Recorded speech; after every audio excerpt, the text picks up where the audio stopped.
What is up, everybody? Thank you so much for tuning into another MotorBiscuit video. My name is Braden Carlson and I just spent a week driving this, the Lexus UX 250H.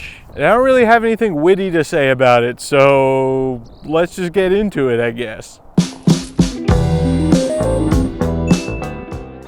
I don't have anything witty to say because the Lexus UX 250H is a bit mundane. Coming from a sports car fanatic like me though, that shouldn't be off-putting.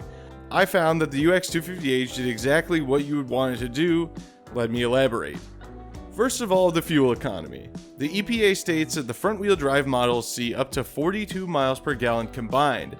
After a week of driving, I consistently maintain an average of around 40 mpg across both city and highway driving.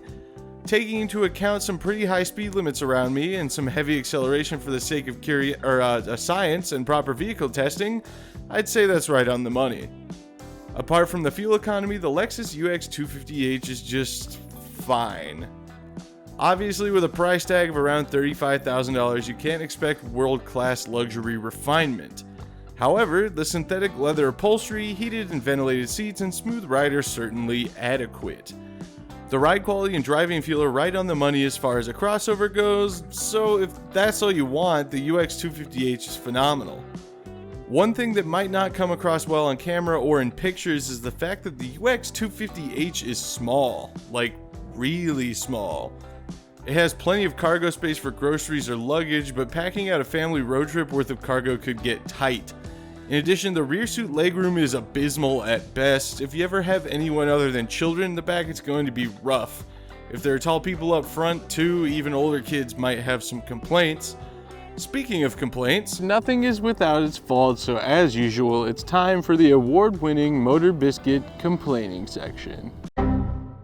Stop one in the complaining section is the infotainment system. It was lazy and laggy, and the wireless Android Auto connection was glitchy, even fully disconnecting entirely a couple of times. And more wireless woes come in the form of the wireless phone charger, which only wanted to charge my phone at a bizarre angle hanging halfway out of the compartment containing the charger.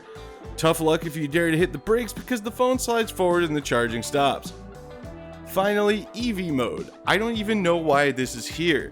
If you depress the accelerator pedal past a certain point or drive more than 25 miles per hour, it deactivates it. So it's effectively only useful in parking lots and stop-and-go traffic. The real killer, though, is that the hybrid system will automatically prioritize electric power in those exact scenarios, so what's the point?